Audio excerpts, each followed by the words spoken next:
በመጀመሪያ የወቅቱ የፕሪሚየር ሊጉ ሻምፒዮን የሆናችሁት የአርሰናል ደጋፊዎች ኡናይ ኤምሬን ያለፈውን ረስታችሁ ኮንግራ ብሎ ኮመንት ላይ ከዛ ቪዲዮን ኮፒ ሊንክ ሪፖስት ላይክ አድርጎ አካውንቱን ፎሎ አድርጉ። ፋሚሊ የአርሰናል ደጋፊዎች በተለይ ኡናይ ኤምሬ በጣም እንቅፋት ሆኖባችኋል። በተለይ የዛሬ 2 ዓመታት በሱ ስለተሸነፋችሁ ብቻ ዋንጫ አታችኋል። ግን ያ ሁሉ አልፎ ያ መከራ ሁሉ አልፎ ዛሬ ሻምፒዮን ለመሆን በቅታችኋል እና ቂም ከውስጣችሁ አውጡና ኡናይ ኤምሬ ይሄ ዋንጫ ይገባህና እንኳን ደስ ያለህ በሉት። ሁላችሁም ቂም ካለ ደስታ ብዙም የጎላ አይሆንም። ያ ያለፈው አልፏል። ዛሬ ግን ይገባሃል፣ ኮንግራ ልትሉ ይገባል ብዬ አስባለሁ። ለማንም እኮ ነው የምላችሁ፣ ያለፈው አልፏል። አሁን ኢንጆይ ብቻ ደስታችሁ ብቻ ጣጥሙ እና እንደምታውቁት ብዙ ሰዎች አርሰናልን እየጠሉት በጣም እየጠሉት የአርሰናል ውድቀት እየፈለጉ አርቴታ ግን ለፍቷል እኮ ይሄ ዋንጫ ይገባዋል ብሎ መለስ የሚሉ ሰዎች አሉና ልክ እንደ ኡናይ ኤምሬ ደግሞ ይሄ ዋንጫ ስለሚገባው ኮንግራ ማለት አለባችሁ ብዬ አስባለሁ። ያለፈውን አልፏል። ዛሬ ህልማችሁ ተሳክቷል። ከዚህ በፊት ያለውን ነገር እርሱት። አሁን አዲስ ህይወት በአርሰናል ጀምሯልና ኢንጆይ አድርጉት። እናንተ ግን ኡናይ ኤምሬ ይሄ ዋንጫ ይገባዋል። እኔ በጣም ነው የምወዱ።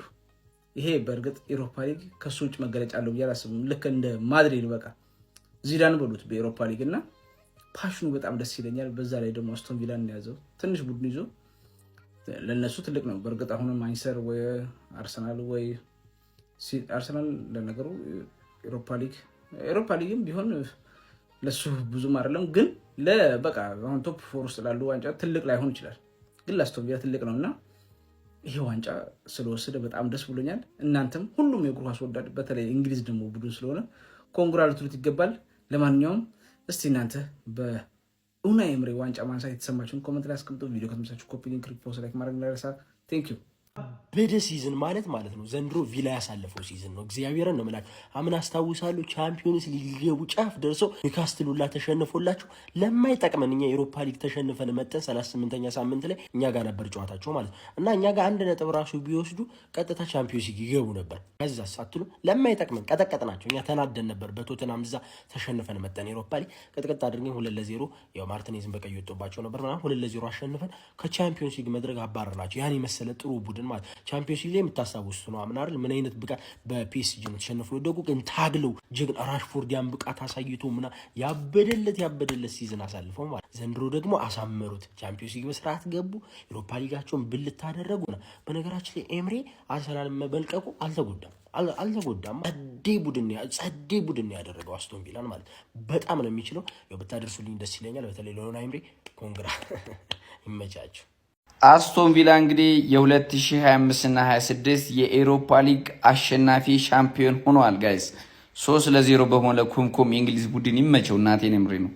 ኮንግራቹሌሽን። አንድ የአስቶን ቪላ ደጋፊ አውቃለሁ። ይመችሽ ወንድም አለም ኮንግራ ብያለሁ። እንግዲህ 6 የእንግሊዝ ክለቦች ቀጣይ ዓመት ቻምፒዮንስ ሊግ እንደሚሳተፉ ታውቀዋል። ቦርማውዝም ይገባል ማለት ነው። ያራዳ ልጆች በጣም አሪፍ ነው። እንኳን ደስ አለ። ኡናይ ኤምሬ ሲሳካለት ደስ ይለኛል። በጣም ይመቸኛል አሰልጣኙ። ጀግናው አስቶን ቪላ የኢሮፓ ሊግ ዋንጫን ከፍ አድርጎ መሳም ችሏል ማለት ነው። ፍሬበርግን 3-0 በሆነ ውጤት ቅጥቅጥ አድርጎት አስቶን ቪላ የኢሮፓ ሊግ ዋንጫን ከፍ አድርጎ መሳም ችሏል ማለት ነው። በዚህ ዋንጫ ላይ በጣም ደስ ያለኝ ለኡናይ ኤምሬ ነው። እግዚአብሔር ምስክሬን ኡናይ ኤምሬ ይህንን ዋንጫ እንዲበላ ፈልጌ ነበር። ነው ኦሊ ዋትኪንስ ቡንዲያ በቃ በተረፈው ግን ዋና ኡናይ ኤምሬ እንዲሳካለት ፈልጌ ነበር። ግባለት ይላል የገቡትን ጎሎች እባካችሁ እኔም ጋብዛችሁ የቡንዲያን ብቻ ነው ተመልከቱት። ቡንዲያ ገባውን ጎል በጌታስ ምን አይነት ጎል ያስቆጠረው ቪላዎች ባይዘ ማለት ነው። ከዚህ በላይ ብዙ ጎል ማስቆጠር የሚችሉበት ጨዋታ ነበር። ለማንኛውም ማለት ነው የኢሮፓ ሊግ ዋንጫን አስቶን ቪላ ብድግ ማድረግ ችሏል። ሌላው ደግሞ የነቀድሞ የነገሌ ቤት ሳንቾና ሊንድሎፍ እዚህ መጥተው ዋንጫ ሰው ለማንኛውም ይመቻቸው ለነሱ ማለት ነው። የኛም የተጫዋች የነበረው ሄርቪ ኤሌትም እዚህ መጥቶ ዋንጫ ማሳካት ይችላል ማለት ነው።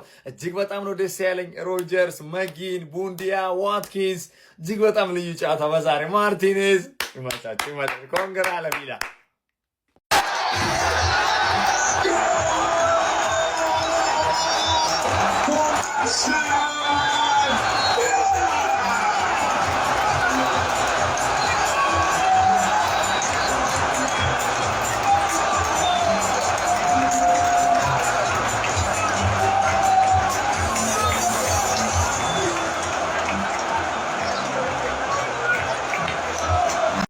ዩናይ ኤምሬ ከእንግሊዙ ክለብ አስቶን ቪላ ጋር የኢሮፓ ሊግ ዋንጫ ማንሳት ችሏል። ከዚህ ቀደም ከሲቪያ እንዲሁም ደግሞ ከቪያሪያል ጋር የኢሮፓ ሊግ ዋንጫን እንዳነሱ ይታወቃሉ። ለአምስተኛ ጊዜ ሚስተር ኢሮፓ ሊግ የሚል ቅጽል ስም የተሰጣቸው ዩናይ ኤምሬ የኢሮፓ ሊግ ዋንጫ ማሳካት ችሏል።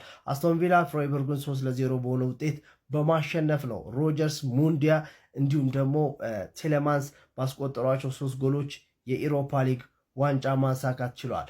ገብተናል በአውሮፓ መድረክ ሁለተኛ ትሮፊያችንን ማሳካት ችለናል። አለል ለመቶ ምናምን ዓመት ተጫውቶ በአውሮፓ መድረክ ምንም አይነት ትሮፊ አላሳካ እስከ ዛሬ ድረስ ለቃቃሚ ሆነ ክለብ አለ። አባቴ ማን እንደሆነ ታውቃለህ? አባቴ ኮመንት ላይ ማን እንደሆነ ታስቀምጥልኛለህ።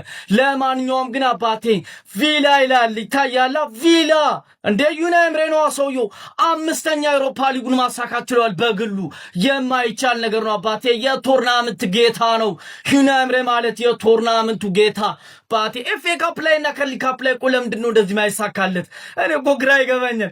ቶርናመንት አይደሉም እንደ እነሱ? ቆይ ይሄ ብቻ ግን አሳክተነዋል። ዛሬም ድረስ የአውሮፓ ኩራት መሆናችንን ቀጥለናል። አለል እስከ ዛሬ ድረስ ምንም አይነት ትሮፊ የሌለው።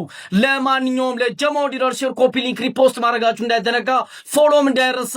ይቻማችሁ አራዳ ልጆች። ቪላ ሳይሆን ቢላ ነው። ፍሬበርግ ምን ልትሰሩ ነው እስከ ፍጻሜ ደግሞ የመጣችሁ? ተረመረሟችሁ እኮ። ሞርጋን ሮጀርስ ምን አይነት ተጫዋች ነው? ዩሪ ቴሌማንስ ትችላለህ በጣም በቃ። እኔ እውነት ቃላት የለኝም። በተለይ ደግሞ ለሞርጋን ሮጀርስ እኔ ሲያው ትላንት በለው ቁጭ አድርጌዋለሁ በክብር። ቪላ እንዴት ነው ግን ጣዕሙ? የዋንጫ ጣዕም እንዴት ነው? ይመቻችሁ። እኔ ኡናይ ኤምሪ በቃ ያስገርመኛል። የአውሮፓ ሊግ ንጉስ ነው፣ በቃ ንጉስ ማለት ነው። ማንም አሰልጣኝ ከዚህ በኋላ በሱ ደረጃ ሊሆን አይችልም። ለማንኛውም እንዴት አያችሁት? የጄቪሲ ፓፓ ሄዶብኛል። ይመቻን ግን ነው የምላችሁ። ይሁት ይህን ግርማ ሞገሱን በእናታችሁ ፓፓ ይመቻችሁ።